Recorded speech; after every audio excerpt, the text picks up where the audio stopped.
the first thing I'd like to point out with this is it was obviously, to me, this seems to have obviously been a pretty well orchestrated political plan by the opposition. That's what it seems like to me, at least the beginning of it. Because when you look at the series of events, you could see that the opposition kind of had this plan. And in terms of the political nature of it, if you look at the politics of it, it was a well orchestrated political plan. You watch it, they released the videos and the allegations of this report first. That was released and thrown into the public sphere. And obviously they knew that the PNM would have something to say about it. The PNM quickly came out and denied anything and said that they know and they didn't know this happened, and if they knew, they would have been as disgusted as everyone else, and something must be done, and showed their righteous indignation. And right after the PNM did that, the UNC then came out with all the recorded instances of where the PNM officials, the PNM politicians, would have known about this report. That was an orchestrated thing. I don't think they waited until after the PNM said they didn't know and all of that to then find all of those instances, because they have the quotes from inside of the parliament's Hansard. So I think it was orchestrated all along. That's the first part. All right. Opposition leader, PM caught lying about Sabga report. Opposition leader Kamala Prasad Bisesa says the PNM saying the Sabga report was somehow buried is a lie. In a press release, issued this afternoon. Now that would be the afternoon of this article, which was from Wednesday, May 18th. She stated that recommendations made in the Sabga report were enacted in Parliament by the Pandey government, and several bills were introduced. However, the subsequent PNM government refused to implement them. The following is a press release from the opposition leader.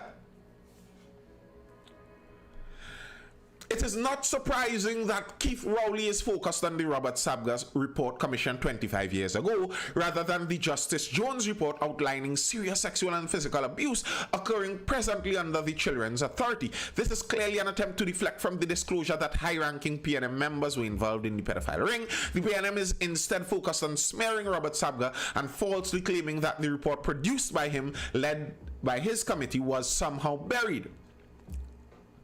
The idea that the report produced by him and the team was somehow a secretive document or was buried is a complete lie. On the contrary, she goes on now to list the instances where the PNM would have known about this. The recommendations made in the Sabga report were enacted in Parliament by the Pandey government. The following bills were introduced in 1999 in response to the Sabga report, sent to a joint select committee and passed in 2000. Now, a joint select committee means that PNM members would have been inside of that committee too, which the subsequent PNM government refused to implement. The Children's Authority Bill of 1999, the Children's Amendment Bill of 1999, the Adoption of Children Bill 1999, the Miscellaneous Provisions Children Bill 1999, the Children's Community Residences, Foster Homes and Nurseries Bill 1999. So the UNC has their receipts. We introduced the bill since 99. And they didn't go forward. Now, the Children's Authority Bill and the Children's Bill, which then became, I believe, the Children's Act, those were enacted, I believe, in 2010. And the UNC really and truly, one of the ways you could see that some politics is being played in this is this same lady who sent this press release was in charge of a government for 5 years, and she didn't enact these either until like the last month in the last year of their reign. So this is all politics. That's why I said at the very beginning of this, one of the most disappointing things about all of this is that it doesn't seem like a lot of it has anything to do with benefiting the children, but on playing politics with the upcoming elections right on the horizon there. But she has proven here that the PNM would have known at least about these bills. Number two, Minister Ramsaran has stated on Hansard that the Sabga report was laid in Parliament. Rowley has been in Parliament since 1987, so he would have been there. Number three. Minister Ramsaran has publicly stated that he gave a copy of the Sabga report to then Commissioner of Police Hilton Guy and discussed the same with him. I am not sure Ramsaran said that. Number 4, the Sabga report and its recommendations have been referenced numerous times in relation to legislation enacted by the Pandey government to improve, including by Camille Robinson Regis. Now, that seems very strange because Miss Robinson Regis is part of the PNM's women arm who came out with a scathing rebuke when the Sabga committee report was revealed on the UNC platform. And they spoke as if they never heard anything about this report before. And now we see that Miss Robinson Regis would have directly had knowledge about this because it was referenced in Parliament by Senator Ramesh Deusaran. This is in 2002. Deusaran said, almost 5 years ago, there was a report on children's homes. It is commonly called the Sabga report. The gentleman who did the report under the Ministry of Social Development was Mr. Robert Sabga. I would suggest that the minister look at that report carefully. Robinson Regis is on record as saying, in fact, that particular Sabga report was used by the then Ministry of Social Development to examine all the issues as they related to the care of children. The issues that were raised in that report were very revealing in circumstances where our society had depended on a number of foster homes to ensure care for our young children and for children who had suffered abandonment by their families. That report did in fact inform quite a number of the policies that were developed during that period, especially as they related to the United Nations Convention on the Rights of the Child. Okay, Miss Robinson Regis. Miss Robinson Regis, it seems like you had direct knowledge of this report. From that statement there, it could sound nearly like you in fact read the report. That's 2002. Granted, that's 20 years ago, but that isn't that long ago. You're supposed to have some knowledge of that.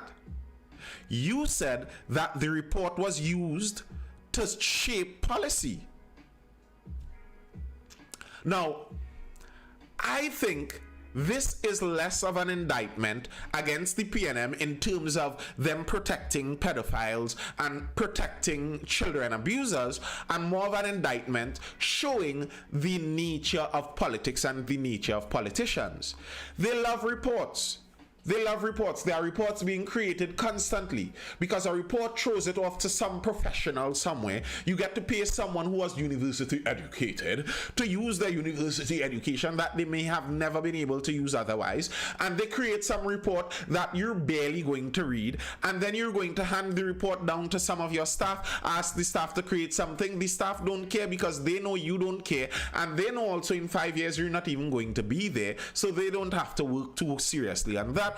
And you say all of the pleasantries that you have to say in front of the camera, and all of the cliches that you have to say to the public. You say all of that, and then you forget about that because that's not actually serious to you. I think that's more of an indictment on the political nature of our system. Now, they went on to list several other times. June 2006 in the House of Representatives. Line Minister Manohar Ramsaran referenced it on the Hansard, saying, I remember when I first talked about the abuse of children reaching my ministry in this parliament, the member of Diego Martin East laughed and asked me if I was living somewhere in Mars. We appointed a committee which was headed by Robert Sabga to investigate yada yada yada. He mentioned that in parliament. In 2008, former Attorney General Ramesh Maharaj also acknowledged the Sabga report and was recorded in the Hansard as saying, but on the same page in 2000 after recommendations from the 1997 yada yada yada. So now the former Attorney General Ramesh Maharaj referenced it. Now that may sound interesting to me as one of the stories that I have pulled up today where Mr. Ramesh Maharaj spoke about it. He nearly spoke like if he forgot about speaking and referencing this report. And again, that is not an indictment against them in terms of welcoming child abuse, but in terms of the nature of politics in this country. When they say what they say in parliament, a lot of them say it there and they forget about it because it doesn't have that much meaning to them.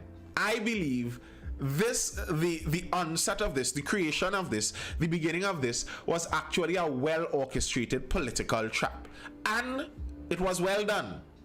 Props to the UNC in terms of that. Now, because of how the UNC says what they say many of the times, the UNC doesn't have a broad reach. They don't have a broad reach. So if I were to relate everything that the UNC said in setting up this political trap, a lot of people would be like, oh my goodness, that's what went on there. That doesn't look good for the PNM at all. Now, if you look at the news stories of the UNC relating the same thing over the last 2 weeks, people are going to be like, oh gosh, I'm talking nonsense again.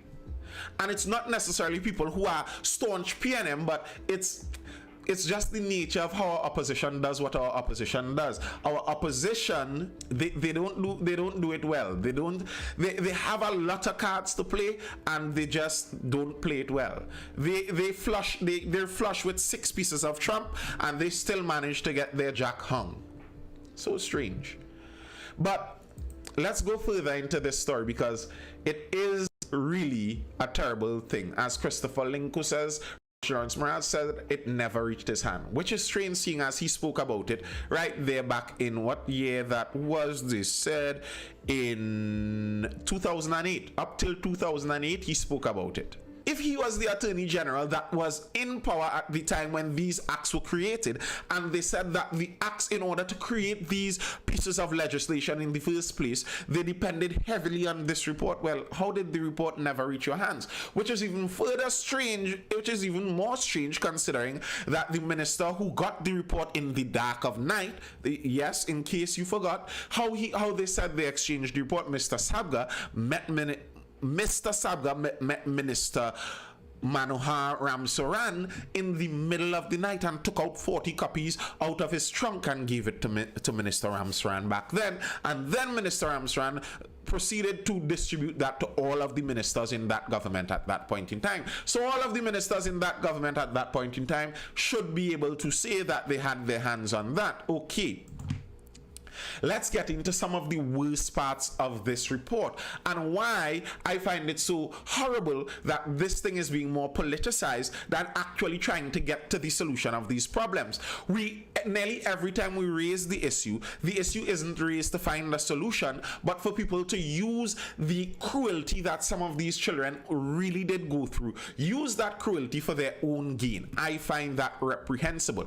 I find that to be very mirroring of the use of black suffering over in the United States. Every time some black man is killed by the police, some political group runs up to represent the black people, and they don't actually care about the black people because they use misrepresentations of statistics. They just want you to cry on TV so that they can pull your vote into politics. And it's kind of the same thing here. You're using legitimately sad, legitimately horrible scenarios to try and gain political points and political vantage. Now, it's not just the opposition, because the PNM just as much did that when they were trying to point the finger back at the UNC, as it were, with this situation. Sabga report, recommendation given to man who molested 40 boys. The 1997 Robert Sabga report into the abuse of 10 children's homes is now in the public domain, and its contents are just as disturbing as the recent 2021 investigation. Within the 70-page document titled Report of the Cabinet Appointed Yada Yada Yada is a story that can rival even the most chilling reports of abuse in the more recent Judith Jones-led investigation. Page 36 of the report reveals the alleged crimes of a staff member of the St. Dominic's Home for Children who molested up to 40 boys before the facility's management stepped in. The report states that the staff member committed several acts of abuse of a sexual nature. These included, I am not going to quote all of them. This was first highlighted in the now defunct TNT Mirror newspaper in December of 1997.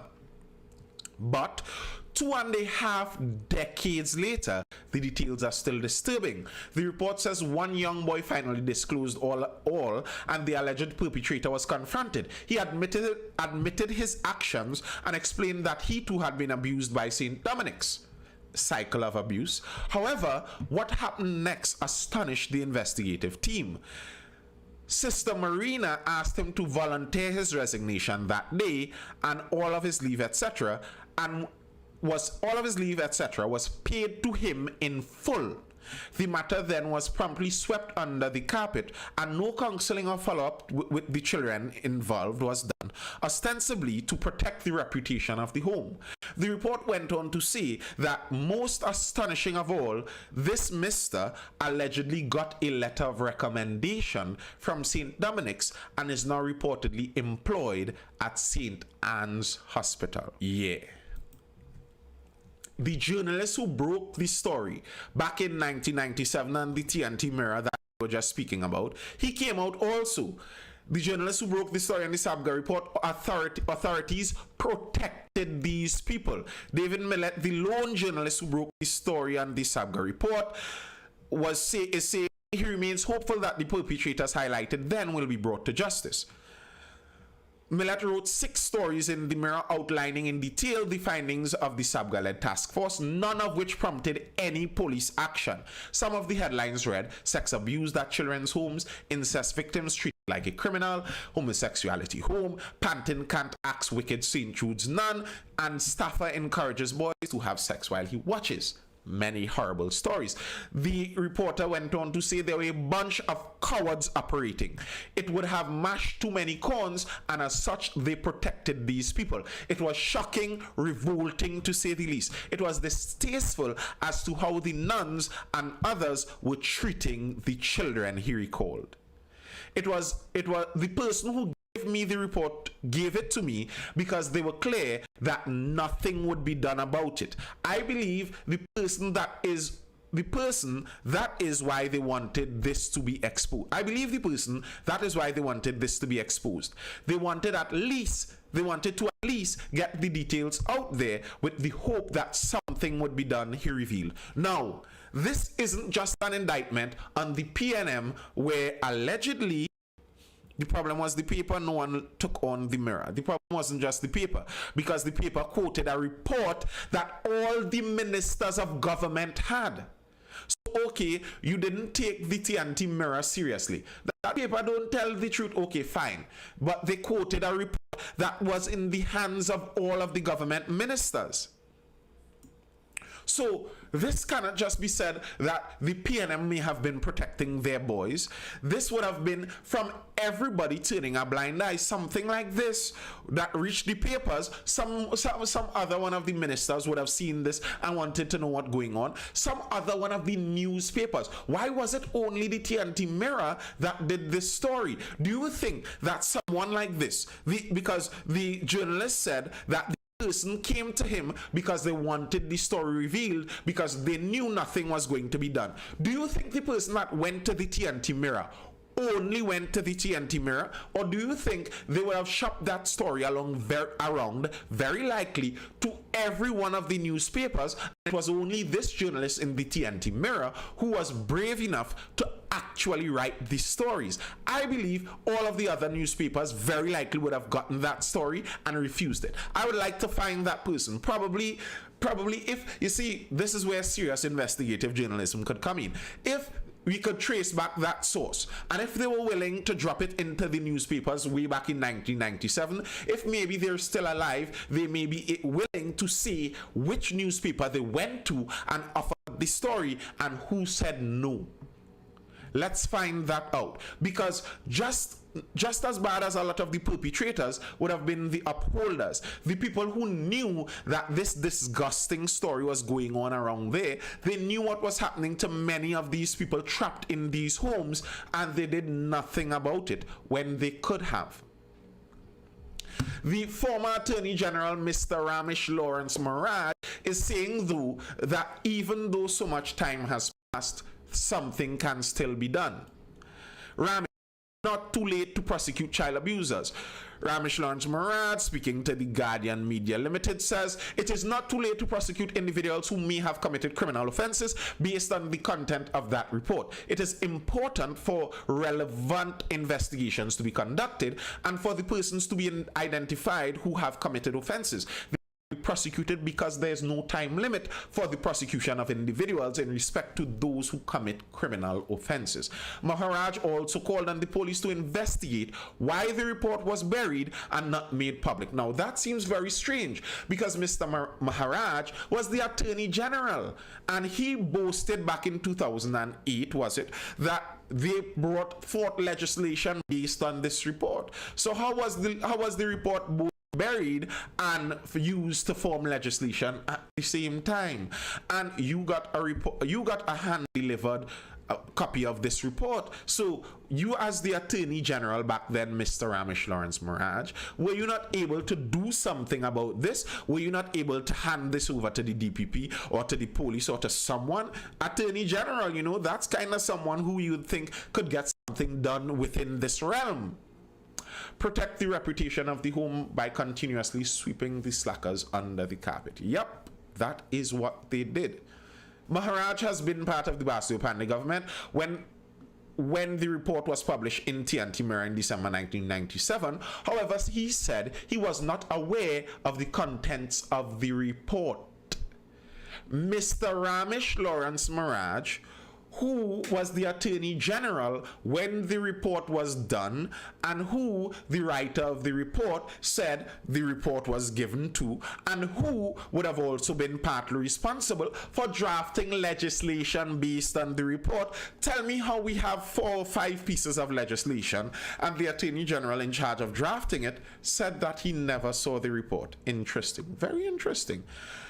Said he was not aware of the contents of the report. It was never shown to me as the Attorney General. Based on what Mr. Sabga said, the UNC was not involved in that report. They commissioned it, and it depends on when it was finished and compiled, and it was handed to the UNC administration, at Maharaj said. Well, that's something very strange is going on there. The police, though, are now finally investigating. And this was the question I always had. This was the question I always had with this. And this is why I know people are playing games. Mr. Sabga said that some of the things they brought up were just allegations. They didn't necessarily have the evidence. And we heard some of that come from Mr. Manohar Ramsarantu, who was the minister in charge of it at that point in time. But my question is, why not give the allegations, because they had, what was it, 80 pages worth of allegations in this report. Why not give it back then to the police? And the police in charge of investigating matters, or if it was given to the police, then all the questions from everyone else could then turn to why the police didn't reach further in this. It's the police job to investigate the allegations. It's the police job to gather evidence. And the police now are saying that they are going to investigate it. They are launching an investigation based on the Sabga report now. So I'd suppose that the legal infrastructure of Trinidad and Tobago hasn't changed that much from 1997 till now as relating to police launching investigations. So I would have supposed that in 1997 the police could have launched an investigation using the same report back then. Very strange. Something is very strange there. And then adding to all of this, the ultimate in all of this, to show how something very strange is going on with this. If they were to launch the report, the police were to launch an investigation since 1997. They're now asking for victims and survivors, etc., to come forward with their statements and their witness recounts. If they're doing that now, couldn't they have done that very same thing back in 97 and ask witnesses to come forward? And don't you think witnesses would have come forward in 1997? I think so. Because you see, the abuser who allegedly abused 40 boys and then was given the recommendation, the boy who sold him out to a teacher. So obviously this boy seemed like he was of the view, I am willing to sell out people on this.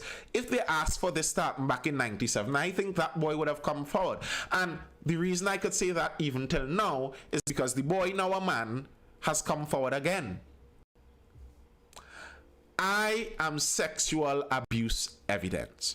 Former ward at St. Dominic's Children's Home recalls ordeal of being raped at 9 years old. A man who was sexually abused over 25 years ago, when he was about 9 years old, wants the sexual monster to be brought to justice. The man who shared his heart-wrenching experience with the Express said he's willing to tell all to the police. Hope that the abuser who sexually abused 30 to 40 children at the home is finally held accountable. The victim provided a detailed account of the horror he endured at the hands of the man. It included being fondled by a priest who was aware that he was abused, and a sister at the home who burnt all the kitchen towels after learning the perpetrator used these to clean up and help to bury all of this. On Monday, after Prime Minister Dr. Keith Rowley publicly called an acting police commissioner to launch an investigation into the report, the victim, the name they're using in the article is Bradley. It's not the man's name, it's a false name, but the name they're using in the article is Bradley, messaged the Prime Minister via social media and questioned whether his abuser, referring to his abuser by name, can be prosecuted. That's how you could tell this young man was willing to give evidence since 97. This young man seems like he was willing since then and up till now to make sure that this abuser comes to justice. And I could see why when you go through this story. You could see why. He messaged the Prime Minister and called the man name and say, I want him to still be brought to justice. I am evidence. Bradley told the Express yesterday he is enraged that nothing was done in the face of the report, that the police took no action, and that he and the 40 other boys who were abused never got justice. He said he was also angry when he read Sabga saying that the police will be chasing ghosts, and former Social Development Minister Manohar Ramsaran stating there was no evidence. He's angry at people talking about chasing ghosts and saying there was no evidence. I am the evidence. He says, it happened to me. It was all covered up. The home failed us. The then government failed us. The task force failed us. Nothing was done. The police could have investigated and gotten the evidence. There were many of us, he said. So this talk about chasing ghosts and there being no evidence, and well, we couldn't investigate, there was no evidence back then. Well, it's nonsense. So says the boy who was at the center of the story since back then. And you know how you could tell the timeline of this story? The Sabga report had this man who allegedly abused 40 children and was then transferred. The Sabga report had this man's story in it. So that means this boy would have come forward with this story since before the Sabga report was done. There were obviously witnesses willing to tell all before the Sabga report was done. So how come you couldn't get a witness willing to go on record? Something isn't adding up. Okay.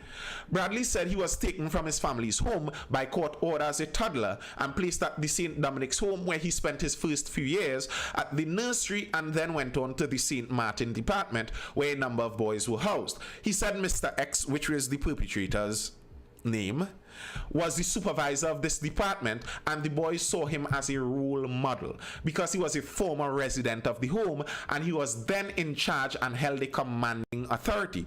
Now, we could see several things in this. Hurt people kind of thing, and that the home was creating their own horrible negative feedback loop. We learned from a previous story that this man who abused 40 people was also abused when he was younger. This man was also a ward of the home. This man was abused in the same home and is now going back and returning to abuse more boys back in the same home again.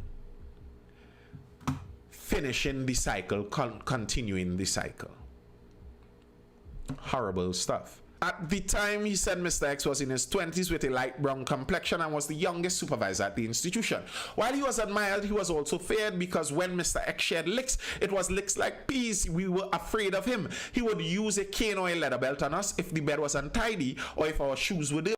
Bradley said Mr. X was management's favorite and had privileges, such as taking some of the boys home on weekends. So now, to go back to a previous discussion we had on corporal punishment. So, for example, the reason corporal punishment often has so many horrible statistics when you view the statistics in general is because what they describe Mr. X doing there would be considered corporal punishment, but a man beating on little orphans for having dirty shoes isn't general corporal punishment. That's abuse, and this man was an abuser.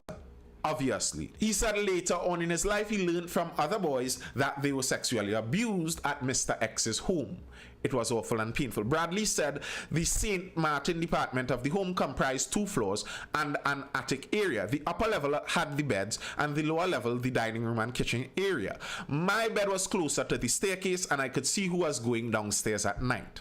When Mr. X had night shift from 10 p.m. to 6 a.m., I would see boys going down at night quietly, he said. I remember one night I was asleep and felt someone touching me. Mr. X was in a short pants and t-shirt and he signaled me to go downstairs. I was fearful and was wondering what I did wrong. I complied and went downstairs. He came after and took off my clothes and started to touch me inappropriately. That continued there. He did that same kind of wake them up in the middle of the night and take them down until eventually he ended up going all the way and actually raping that boy. He said each encounter of sexual abuse lasted about 15 to 20 minutes. Bradley said he was a pupil at the St. Martin's RC Primary School and his teacher noticed his behavior and his behavior had changed and he was withdrawn and in a daze. There are some good teachers out there. This is testament to that. The teacher noticed that the boy was moving different. The boy didn't just come to the teacher noticed the boy was moving different. He said she kept asking him what was wrong. Again, the teacher didn't just ask him what was wrong. She kept asking him what was wrong. She persisted asking him what was wrong. And he divulged the sexual abuse he suffered by Mr. X. The teacher, he said, told the principal, who in turn called the home's manager. Bradley said several of the home's management, in terms of the sisters, were informed of what happened. The headmistress, who was in charge of the department, burnt all the towels and got new towels, he said. That's destroying evidence, just by the way. So, already, she is going to jail. She's already supposed to be going to jail.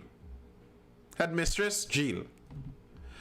Mr. X was called and told to immediately come to the office as it was his day off. He said Mr. X was confronted and asked about the abuse and confessed that he had sexually abused Bradley and others. He was asked to resign and he resigned with immediate effect and he left the compound and that was it. We now know that he was paid off also and he was given a letter of recommendation to go and work in St. Anne's. Even after I told them what happened, I was never medically examined. The home didn't provide any counseling. You see, if he was medically examined or if he spoke to a counselor, then there was a trail of evidence that could then lead back to the home again. Of course, Bradley said after this ordeal, he was subjected to a second encounter of abuse, where at the church, after a priest knew that he was abused, the priest told him, "Don't worry, I will be there for you." And then the priest started to fondle him until a teacher or a nun walked in and stopped it, a sister. Horrible stuff.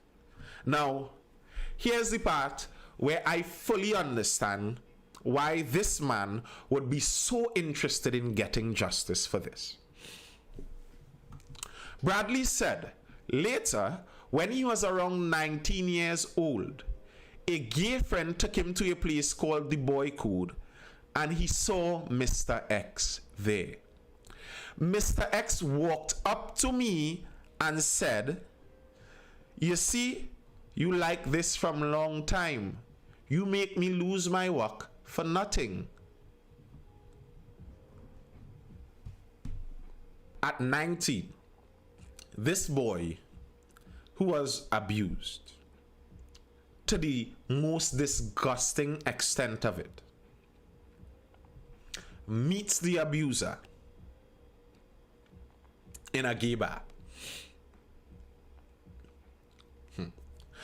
The abuser sees him, recognizes him, is bold enough to walk up to him. This man is supposed to be rotting in jail right now.